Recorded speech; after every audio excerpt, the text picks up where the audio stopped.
Do you love Halloween? Have you ever wished there was another time to celebrate that fun and spooky time of year? Well, now you can. Hauntfest is a Halloween horror festival business that celebrates Halloween off-season. Their next ghoulish affairs will be at Nightmare Dungeon in Greenville, South Carolina on December 13th through 15th, and at Terrapin Beer Company in Athens, Georgia on April 4th through 6th. Hauntfest events include all sorts of themed activities, such as hay rides, freak shows, fire breathing, live music, trivia, pumpkin painting, animal encounters, a haunted trail, and much more. The festival also hosts an array of horror and Halloween-themed vendors, offering anything from tarot readings and antiques to original horror literature, macabre artwork, and jewelry. Don't miss out on this opportunity. Get your pre-sale tickets today for only $20. For ticket purchases, inquiries, and more info, please visit www.hauntfest.net and follow Hauntfest on social media. All right, everybody. I am Curtis. And I'm Hannah. And this is Love at First Fright. We are doing our first live show. Thank you so much for coming out. This is really, really fun. I got to set up the recording on this. Hold on. Thank you There we for watching Psycho with us today outside in this beautiful weather. It finally feels like fall. For once. It feels like fall, but I think next week it's supposed to be back in the 80s. Yeah. So wear your sweaters while you can, folks. Typically when we do recording at home, we kind of like deep dive into the plot of the movie. We don't want to do that for everyone because y'all just watched it with us, so that would be incredibly boring for us to go scene by scene for the movie you just watched for like almost 2 hours. So today we're going to talk about, I think, a little bit more like fun facts and maybe just like some cool stuff about the movie and like how the movie is basically one whole exploration of like psychoanalysis because Alfred Hitchcock is like weird. Yeah. And he's got mommy issues big time. Oh yeah, huge mommy issues. Yes. So I guess kind of the first thing I wanted to get into with the movie is, so Alfred Hitchcock is obviously a legend in filmmaking, right? He is known for so many horror movies and just movies in general. This one is probably one of the most famous that he's ever done. One thing I really, really like about this film in particular is the way the shots are done. From the beginning of the movie, it's filmed in like a realist style. Yeah.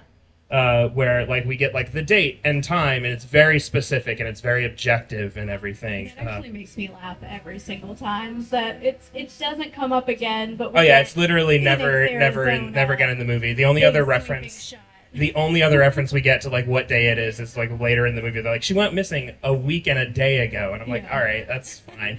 Could have been relative to anything. Yeah, you didn't need to tell me this was in California. But it's shot in this like very realist style. But then like as the movie progresses, almost in a way to kind of throw you off and make you think that the psycho of the movie is going to be Marion the whole time with how she's kind of paranoid and she's being followed and everything. The camera shots start to change as well. We like get closer in and closer in on her face.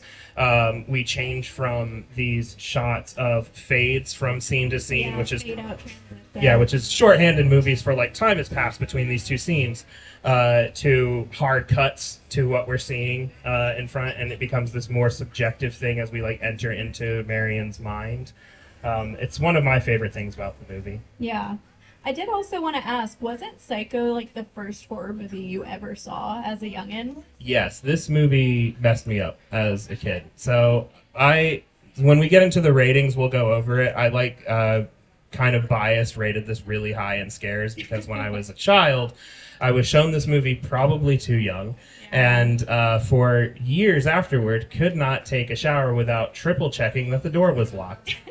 And even then, trying to like shampoo your hair really quick, but like keeping your eyes open, and that doesn't go well when the soap burns your eyes. So, Oh man, good times. Yeah. Well, something I really loved about this movie, especially thinking about it from the perspective of the first time watching it, if it was a new release, is how they set Marion up as our main character, and we spend 45 plus minutes getting to know her, kind of following her on this like dive into crime that she's decided to have. Her bad dive into crime. I want to be Yes. like very clear about it. She is not good at this. Absolutely messy. But I just think about what that would feel like if you weren't primed at all, like I had been the first time I saw this movie. And then 45 minutes in, we're killing the main character. What are we supposed to do from here? Yeah, it like abruptly switches from Marion being the protagonist to like then Norman's the protagonist for a little bit, and then we get Arbogast the detective. Speaking of, we have listed off all these characters just as a quick refresher for everybody. Go over the cast and everything so we can have that out of the way. Our wonderful cast list, we of course have the iconic Anthony Perkins as Norman Bates. We have Janet Leigh as Marion Crane. We have Vera Miles as her sister, Lila Crane. John Gavin as Sam Loomis, the boyfriend. And then Martin Balsam as private investigator Arbogast. Arbogast, Arbogast. as the sheriff says later on in the movie. Yes. And of course, this one is written and directed by Alfred Hitchcock. Some people don't know this, but it is actually based on a novel of the same name, which was written by an author named Robert Bloch. One interesting thing about that is that when the movie was coming out, there's kind of this famous rumor that's gone around that Alfred Hitchcock did this like big coordinated effort to purchase all the existing copies of the book because he didn't want anybody to know what the twist was going to be at the end. He was trying to like keep people from being spoiled. Yes, All right. He was trying to prevent spoilers. Alfred Hitchcock put a lot of effort into avoiding spoilers in 1960, actually. He's like writing the producers and is like, I just need like $100 more to Yes, get. I found like 5 more books and they will not let go for less than 100.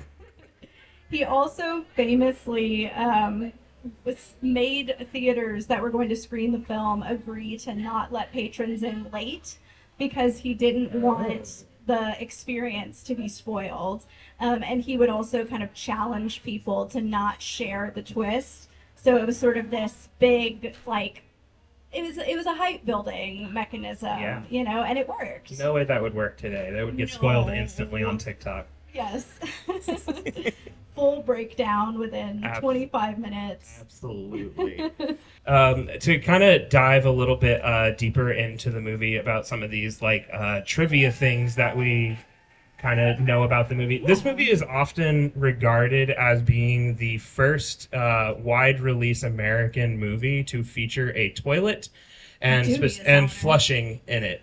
That is actually incorrect. The first movie to feature a toilet and flushing in it is a 1930 movie called Going Wild. The reason people remember it as being the first movie to feature this is because as opposed to Going Wild, this movie Psycho, the toilet is like a prominent feature of the movie. Like it plays like a plot device, where in Going Wild, it's just a plumber flushing a toilet for no reason. And then in that same year, they released, I believe it's called the Hays Code, which was like a code of movie standards that were released. And they were like, don't show toilets. Also, don't show unmarried people in beds. Also, this, like very strict standards. And all of this combined, I think the toilet is kind of like the perfect anecdote for this, is that this movie like broke a lot of ground. Oh, big time. This movie was risque. Yeah, this movie did a lot for like sexuality in horror movies and violence in horror movies. And I mean, its influence is still felt today. For sure. I mean, even to like more recently at the time, right? Like Janet Leigh was the protagonist for the first 45 minutes of the movie. Right. And another little tidbit, if you didn't know, Halloween, that fun movie that everyone loves. Jamie Lee Curtis is the daughter of Janet Leigh. And John Carpenter specifically wanted Jamie Lee Curtis because he saw Psycho and was like, that's incredible acting. I want to get some of that in this. And that was Jamie Lee Curtis's introductory film. Had never really done acting before. And if you've seen Halloween, you know how like stellar she does in that movie. It is a fantastic movie. We actually did it on the last episode, so you can listen to that. One thing that I wanted to share too, I just remember watching this for the first time and seeing to us, it's not that outlandish. It's not that risque. It's not that crazy to have the opening shot be, two people in bed, Janet Leigh in her little bra and her little slip. Yeah. But I mean, that was really risky to put out there. Oh, and, yeah. and it was extremely controversial at the time. Oh yeah, critics hated this movie when it came out. And parents. And parents, yeah, boo. But the kind of audience reaction to this movie was so great that critics ended up going back to the movie and watching it again after like everyone was like, no, it's actually really good. You guys are wrong on this one. And critics went back and were like, okay, fine, it's pretty good. Okay. Yeah, honestly, Alfred Hitchcock is kind of a mad genius for this because the studio was like, this movie ain't gonna make any money. Nobody's gonna want to see this shit. So he took a agreement to get a percentage of the profits from the film rather than taking a payment from the studio for it. Yes. And of course, it ends up being wildly successful to the point where it basically funded the rest of Hitchcock's life and career. He laughed all the way to the bank on that one. Oh yeah. We're over here normally we could just stop for a second and Yeah, I can stop for 5 minutes and be like, I'm gonna run to the bathroom real quick. Do you want to get anything from the fridge? No? Okay. I can edit out the silence. It's fine. That's just a very weird environment doing it.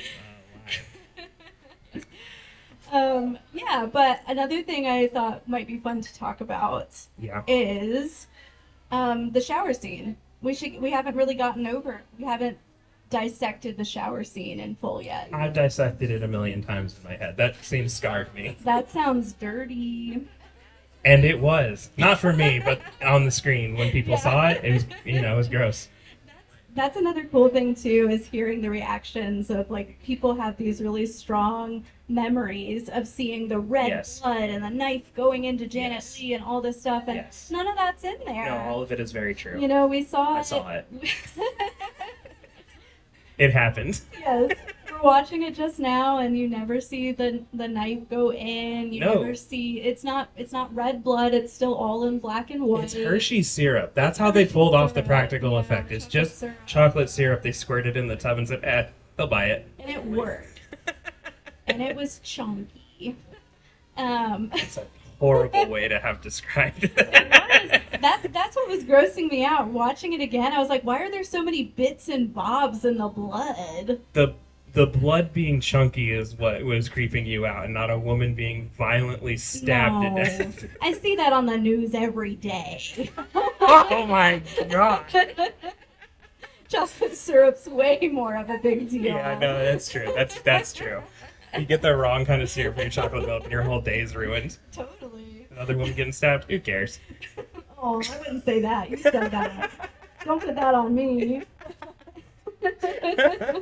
No, that scene legitimately is still so terrifying to me as I'm sitting here watching it tonight. I can feel the cringe coming over my body as I see the door creak open, and then you can't actually see Mother/Norman.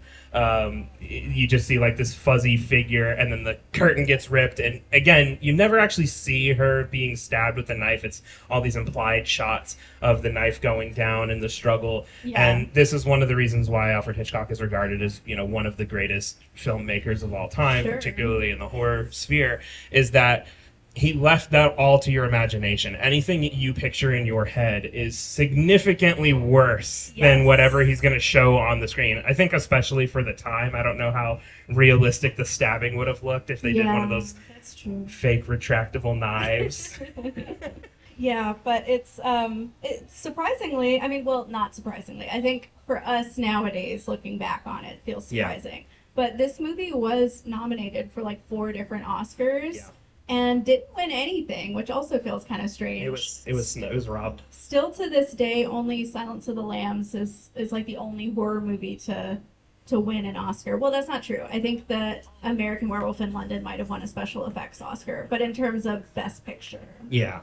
Yeah, I think it was pretty deserved, actually. They had Best Director, Supporting Actress, Best Black and White Cinematography, and Best Black and White Production Design. And those were all things I liked about it. That's cool. That's a category they don't have anymore. No, they don't have Black that and white. anymore. It's not relevant now. I'm gonna start making black and white movies. I gotta reinstate the category. Yeah, bring it back in. I'm the only one in it. I have to win because I'm the only one making the movies. Yes, they make the category for me for what I'm doing.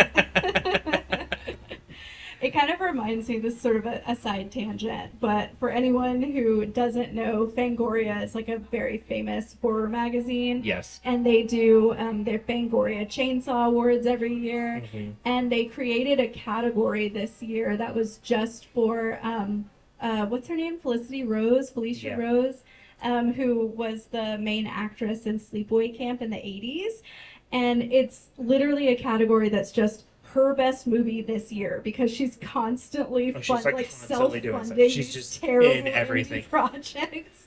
To go off on this side tangent with you, because we watched the most recent Chainsaw Awards, and every scene they decided to show from one of the movies that she did, she was essentially playing the same character, which was angry woman yelling about shoving her foot up someone's ass. Yes, just some constantly. part of her body was gonna go up somebody's butt, It was incredible, and it was imminent. and it was a close race. I didn't know who was going to get the award, but Which angry woman would it be? yeah, But I gotta love that for her. We need to bring that back. absolutely. I wanted to dive a little bit into talking about some of the the weird stuff about this movie. I kind of said it at the beginning about the camera shots and everything, about, how we go from these fades to suggest the time is passing, but then these hard cuts when Marion is driving to show that we're going into this more subjective thing. She's not paying attention to the time passing anymore. She's just driving, and then we start hearing the voices in Marion's head about what are all these people saying about me, and she's becoming increasingly paranoid. Yes. And this kind of culminates in her having that twisted little ring, smirk, before the rain really starts and everything.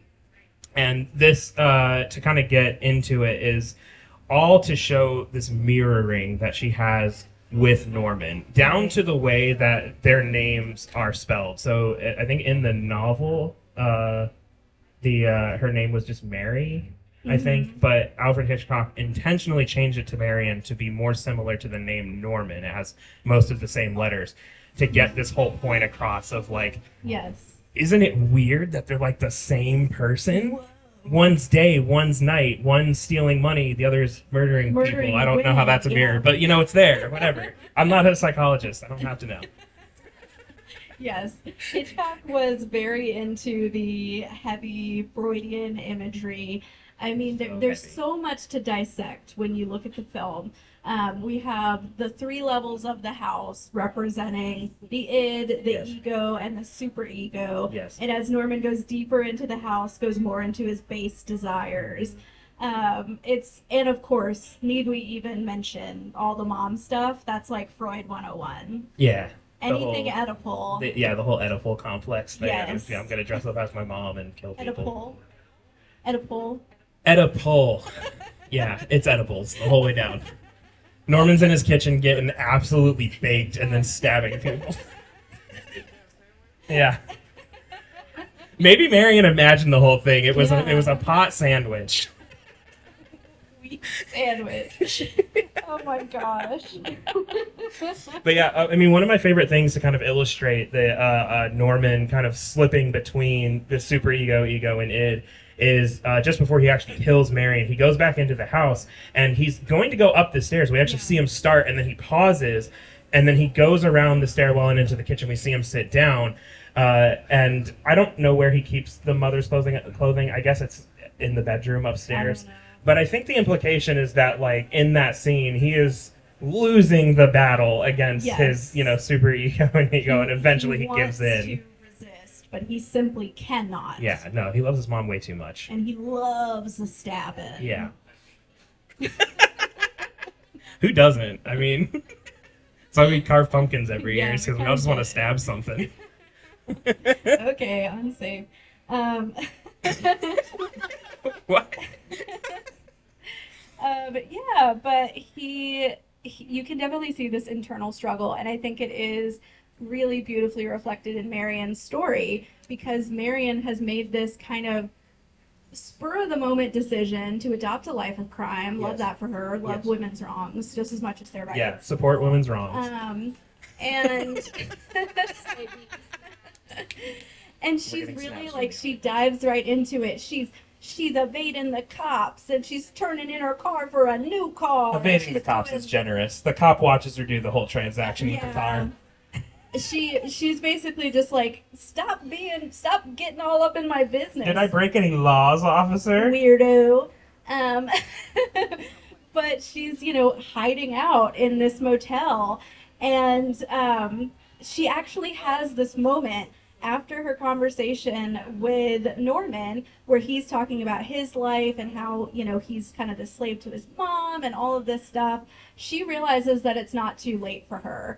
And she has this moment of, I can turn around, I can go back to my boss, I can return the money, and I can beg for forgiveness. Maybe I can turn in the money and live a life free of crime. What was that a reference to something? No, that's just her. That's Marion. Oh, okay, thank you. Just hanging out.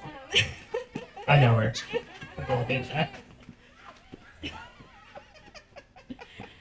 Yes, but she fully decides that she is gonna right this wrong. She's gonna go back tomorrow morning. I am gonna return that $39,300.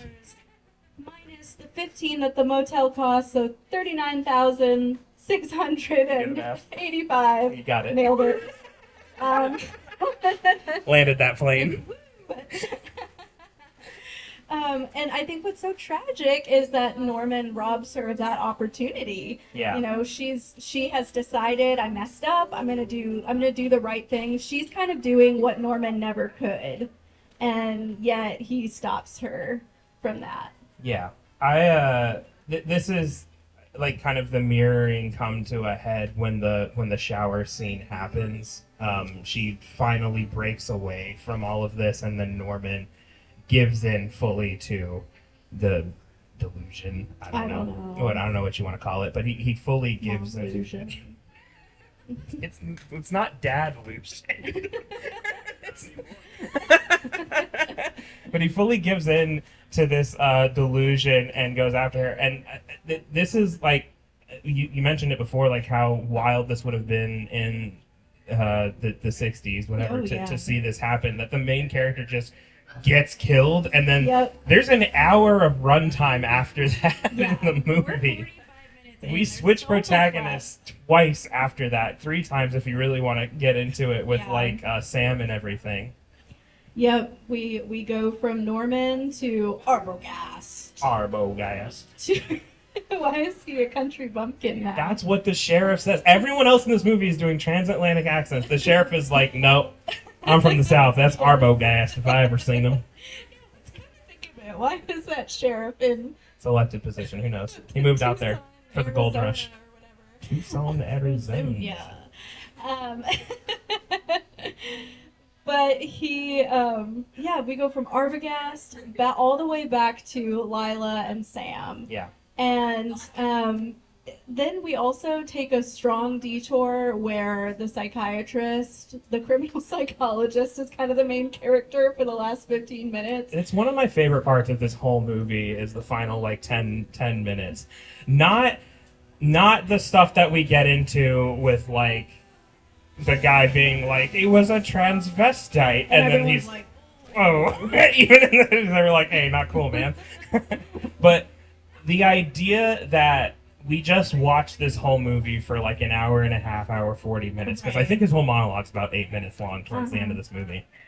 And we need to spend this entire time with the criminal psychologist explaining exactly what we just watched, in case you didn't get it. Nothing can be left to the imagination. No. We must explain it all. And it's interesting because I've heard some people dog on Hitchcock for that and being like, oh, and he thought the audiences wouldn't understand. Yeah. But actually it was the studios. The studios were like, you can't stop after the wig falls off Norman's head. Everyone's going to be confused. The studios understand the director's art vision challenge. Impossible. They cannot do it. No. They always got to get their grubby little fingers in there and be like, I mean, I don't get it, so how is an audience going to understand this? Like, just because you have no media literacy doesn't mean... I mean, they're not totally wrong, but still, I don't think we needed 10 minutes. No, I don't think we needed it either. Explaining. But we did get the very fun line of when Lila asks, "So he did kill my sister?" And he goes, "Yes, but no." Can you imagine being the loved one of a murder victim and the criminal psychologist that just interviewed the main suspect comes out and he's putting all this mustard on his little, like, freaking Maybe he monologue. didn't do it. Maybe it was his mummy. And it's like, no, it was clearly Norman. Did he actually kill my sister? I don't know. I'll never tell. Did he? What do you think? And pay the toll. Dredge the swamp and find out, loser. Oh my gosh. Yes.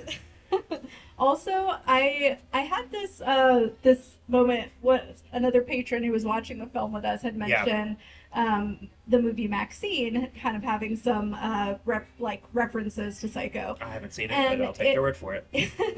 It reminded me of the first movie in that trilogy called X, which we also covered on the pod way earlier on. Yeah.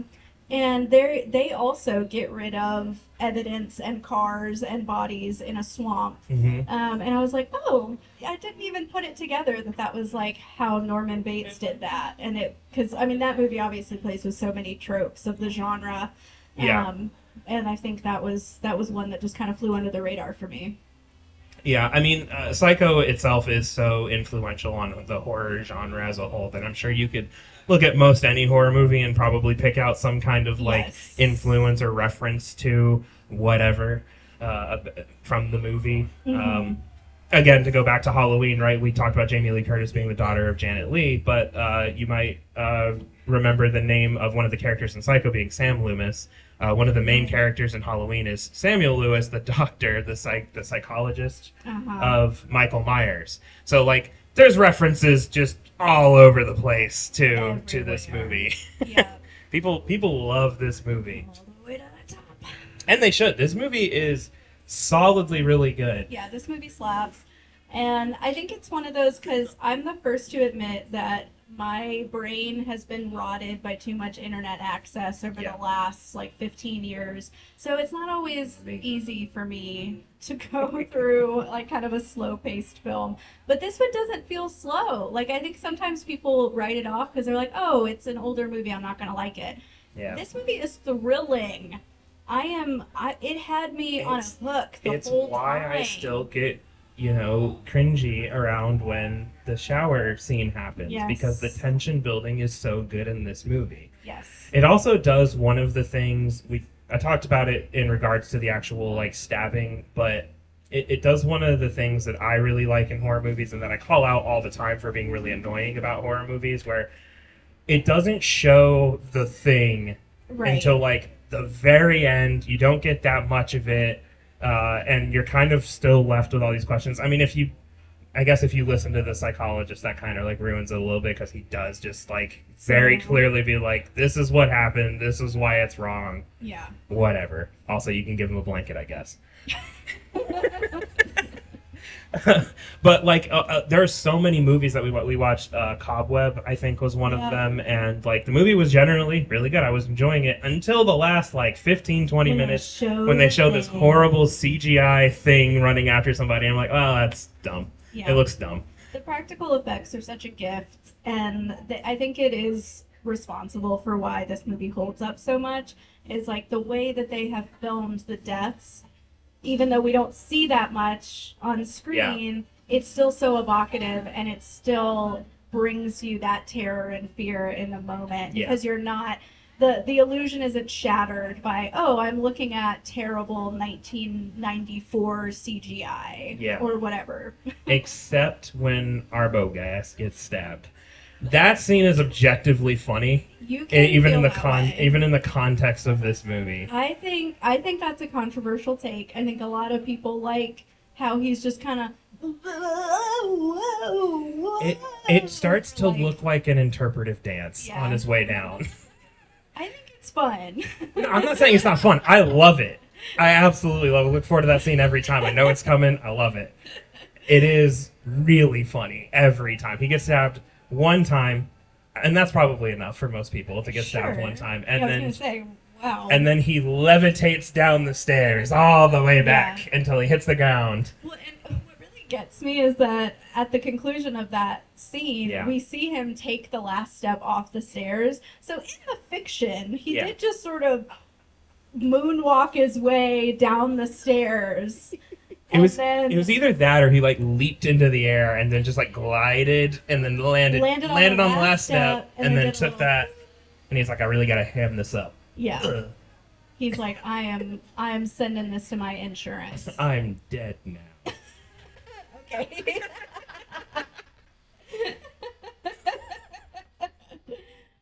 I also wanted to say that this movie does a pretty good job of being scary, even though there aren't that many deaths. Yeah. We only get, what, two and an implied third? No, there's more implied than that. Because we get 2 on screen. We get Arbogast, we get Marion. Yeah. Then at the end of the movie, it's revealed that he killed his mommy and the man she was with. And okay, so 2, and then the 2 girls at the end. And then two girls at the end that he talks about. So that's like 6. We didn't see 4 out of the 6 of those. Yeah, no, exactly. So it's not that. I mean, we don't see that many, but it is still scary. But you know, he was busy. He had stuff going on. Yeah, you know, it's like he was just lazing about. But he had to do all that murdering and still do linen on linen day. I mean, when are you gonna fit that in? Right. Yep. It was interesting when they dropped this bomb of like, and there's also these 2 other unsolved murders. And I don't know if it was just me, but I was like, I thought we were seeing his first. You know, like I thought this was like a special moment in a boy's life where in every boy's life where they kill their first woman taking a shower. And then the private eye that comes to look for them.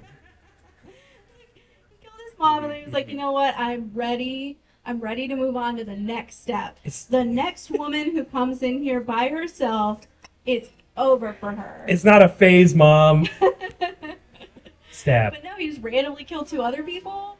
Lame. What? Yeah. Yeah, murder's lame, kids. Yeah. Don't do a murder.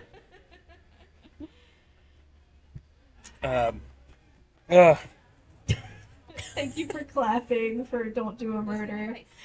It is good advice. Thank you. Yes, it's important not to murder. One thing that we typically like to do in every episode of the podcast is talk about our scariest moment from the film. Do you have one? Yeah, you want me to go first? I think I know what yours is, so I'll go. You're wrong. You're wrong. The scariest moment to me is when Janet Leigh is driving in that car in the rain. And she has one windshield wiper. And it's like when I drive in the rain and I've got astigmatism. Yeah, the astigmatism really kicking in. And I'm like, I'm just hoping that I'm not somebody honk at me if I am. Yeah. And it's so terrifying every time, and she just keeps going. She just keeps going. She never even considers slowing down or stopping. She's doing 75 down that interstate the whole time. You better get out of her way. Yes. Cars were built different, though. Those were like solid steel. She was basically in a tank. She would have been fine. She just goes until she sees Bates Motel, and then she's like, you know what? I'm over this. Now I'll stop. I got sleepy the other night and decided to sleep on the side of the road, but now I'll stop. Yeah, because a cop came and... Because the cop was being weird. I wasn't being weird. The cop was being weird. Can you truly, like... The one thing I love and hate about this movie is how bad every single person is at lying. Okay, you commit a crime and then go lie to a cop and see how good you are at it. I haven't already. Oh my god. But truly, it's like the first thing she does is just randomly pull over, attract the attention of a cop, and then be so weird about it where she's like, I gotta go right away. Am I doing anything wrong, officer?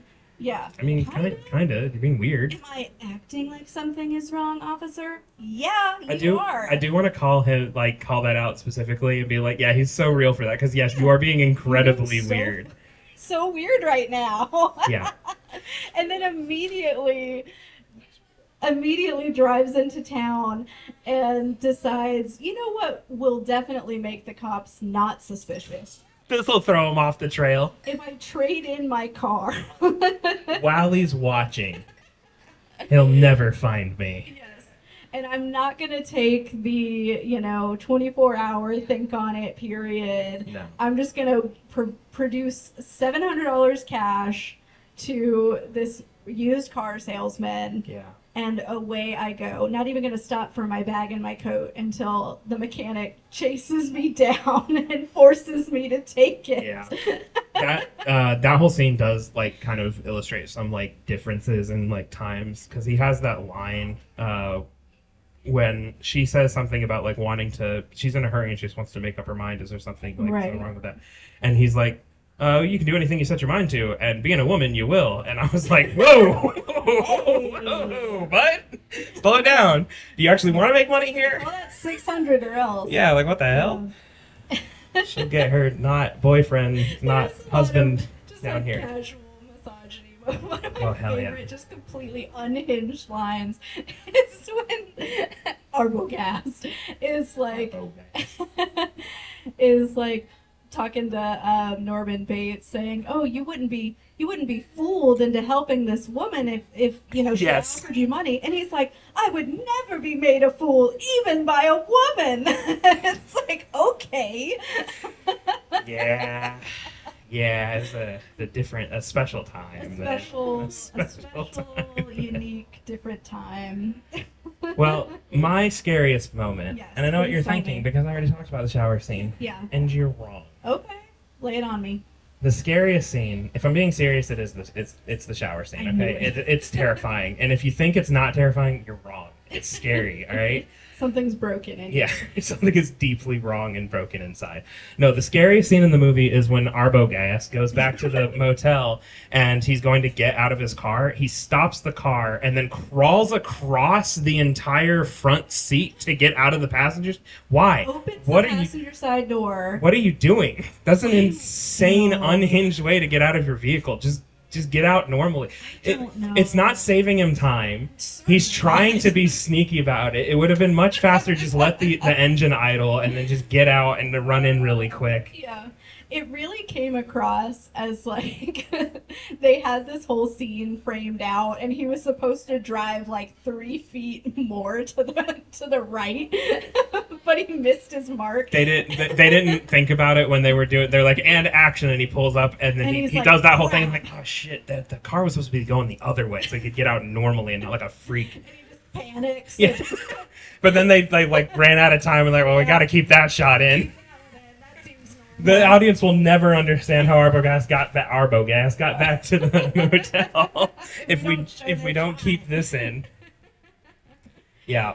Oh man.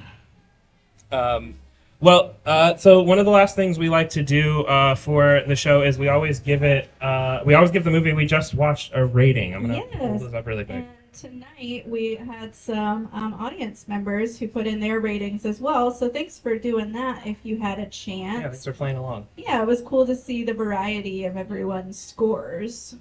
Yeah, it looks like most people didn't think it was that scary. Yeah, I think that was kind of just a you thing. I think that was childhood trauma. What the hell? That's not cool, man. But no, most people didn't think it was that scary. But generally across the board, everyone thought the performances in the movie were great. We have several 10s in that category. The lowest is a 6.5. That might have been me. That was no. I don't know who that was. Whatever, it doesn't matter. I'm not trying to call you out here.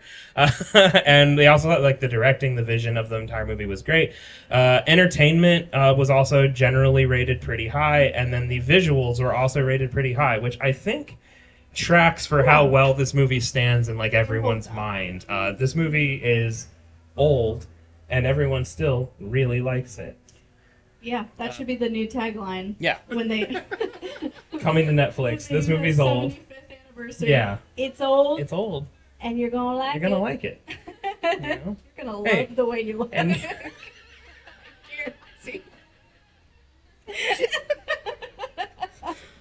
New from Men's Warehouse. Norman Bates outfit. The Norman Bates collection now Yes. at Men's Warehouse. Plus a wig personalized to what your mom looks like. Hmm. Bring in any picture of any mom, and we guarantee we'll make you look just like her. Or your money back. So what was our average? So yeah, I'm gonna run down the list of averages for each category. So for scariness, we had an average of 4.7. You know, a little low for me, but you know, Okay. whatever. I'm a big baby, I guess. And then performances an 8.7. Our best category of the night is for vision, so like directing and everything, is a 9.1. Everyone does think Alfred Hitchcock is really good at making movies. Who'd have guessed? And then for entertainment, we have an 8.4, and visuals rounding it out at 8.9. That totals in for every category, averaged out for everyone here. And thank you all again for contributing to this. This is now going to be our most accurately rated movie for the podcast, which is great. Because normally it's just us two being like, Adding in a dozen more people. yeah, it really kind of evens all that out. It comes in at an 8.0 even. So it's a pretty good movie. Tell your friends. You know, if they haven't seen it, be like, what are you doing? Be like, it's old, you're gonna like it, it's an 8.0. I think something to do with Men's Warehouse is in there. Yeah. Uh, Oh, man. Typically, that's where we end the show, but we wanted to do a little bit something different, I think, on this one as well. And we wanted to open this up to any audience questions if you had for us about the movie, about... Or if you had comments You know. about your thoughts on Psycho, what was the scariest part to you? Feel free to come up and chit chat with us. Or, like, you know, what you got going Shout on it this out. weekend, or, you know, Does whatever. anybody have anything? It can be literally... Yes, you. Yeah. Unfortunately, yes, I am familiar with the 1998 Vince Vaughn. Thoughts? Gross. I think that the 1998 shot-for-shot remake starring Vince Vaughn Mm-hmm. is, With one additional scene. with one additional important scene. The scene, I've seen some puzzled looks out there. There's a 1998 remake of this movie. Vince Vaughn plays Norman Bates in this movie. Crazy. Yeah, and he cranks it in this one at one point. Jerks his peanuts. And we all. Oh no. And it's like, I don't know that really added anything to the I movie, didn't you know? Like, I kind of assumed that just before, when Norman ran back up to the house in the original, before he goes and talks to Mother there really quick, he gets the job done really quick. No. I'm just saying, that's the whole thing is whenever he finds a woman attractive, that's when Mom comes in and says, no, you don't. Yeah. Stab. Do a stab. Yeah, do a instead. stab. And so, you know, I don't think we needed to see Vince Vaughn getting dirty, so to speak. Oh, great question. What are your thoughts about the remake? Yeah. Oh Yeah. no. Recommend it. Yeah. And then you don't even have the comparison of it being a shot to shot. It's just a movie. Yeah. So that's just. I do have kind of a weird thing with that specific, the 1998 Vince Vaughn one, What'd you where got? I was like up at 3 a.m. on like a school Jordan. night. Yeah. You know. Jorking it just before you stab a woman showering, as young boys do. It's normal. No, I think I was like, I don't care if I pass school, my math test tomorrow. I'm just gonna stay up and watch movies. Cool kid. I was cool. The DARE program worked. No, and I think I just like turned on the TV and that movie was on. No idea what channel. Couldn't tell you. This is a very fuzzy memory, but I know I've seen it because I'd seen Psycho previously. Right. And so I realized that this was Psycho, but I was like, but why is it in color? And why is Vince Vaughn here? And why is his dick out? Alfred Hitchcock, he got a lot of explaining to do on this one. Yeah. I love that question. Any other questions or comments from our friends in the audience? Yes. Oh, that's a really That's good a great question. question. If we were going to recast it, Vince Vaughn in his current age, Yes. but they do the CGI de-aging effects. Vince Vaughn in every role. Show. There was somebody actually. Somebody passed by earlier and was like, Andrew Garfield should be in a remake as Norman Bates, and I totally see it. I think that would be a great Norman. Yeah, that would be really good. We should get that weird little guy who played Willy Wonka. Timothy Chalamet. Timothy Chalamet. He should be. Yeah, I was at first thinking, do you mean Gene Wilder? But no, he's not that little, and also dead. So that would be, rip Gene Wilder. No, I think Timothy Chalamet should be Norman Bates.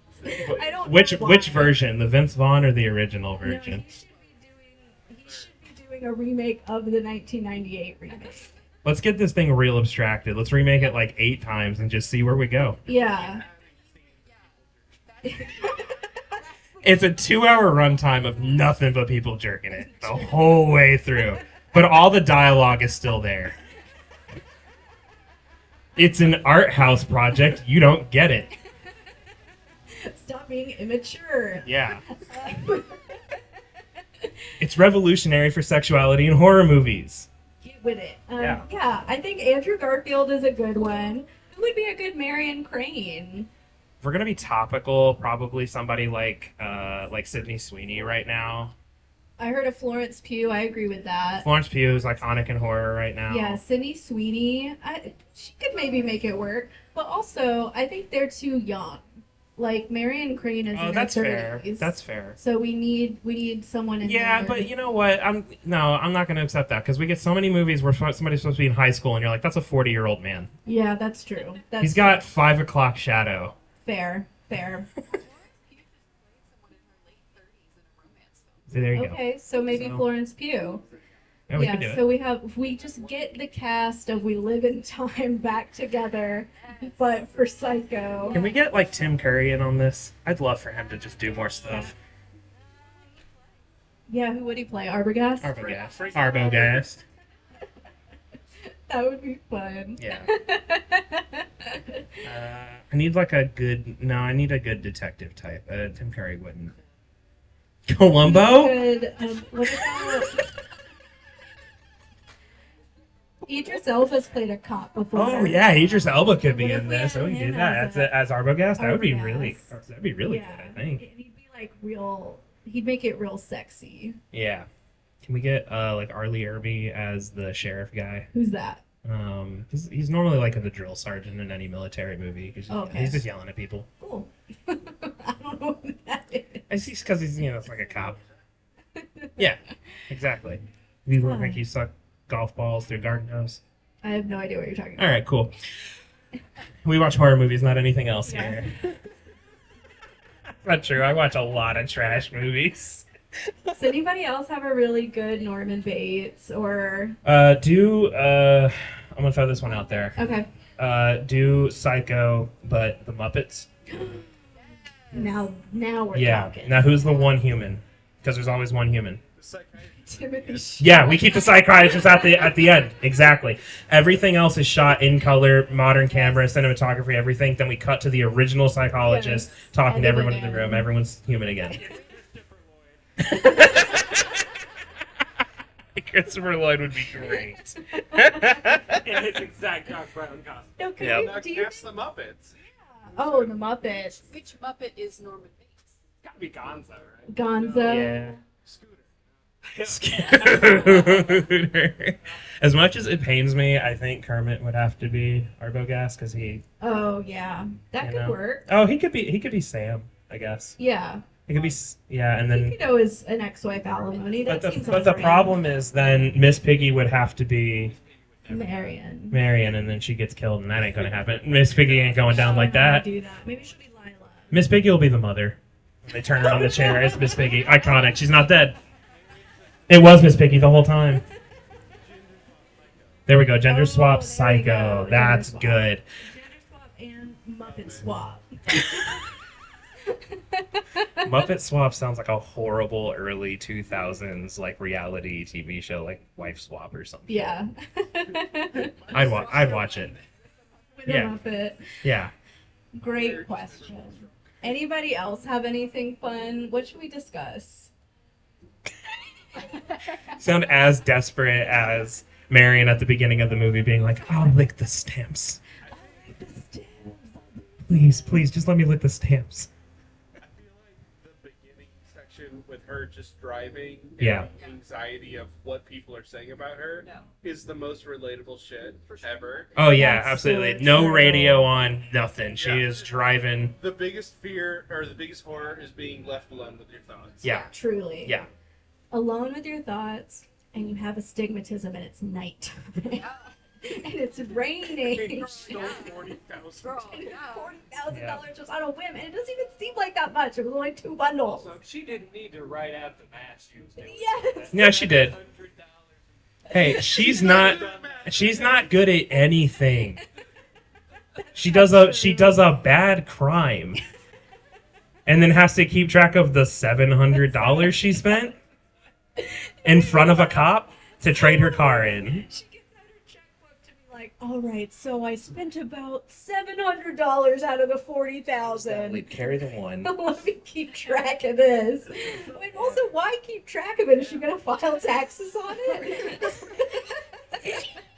Well, yeah, she's not a criminal. That's how they got Al Capone, was tax evasion. She ain't going down like that. Yeah, she's not going down like that. She's got her regular checkbook, and then she's got She's got her her cookbooks. her checkbooks after dark, which is where the They're $40,000 they're goes. saucy. Yes.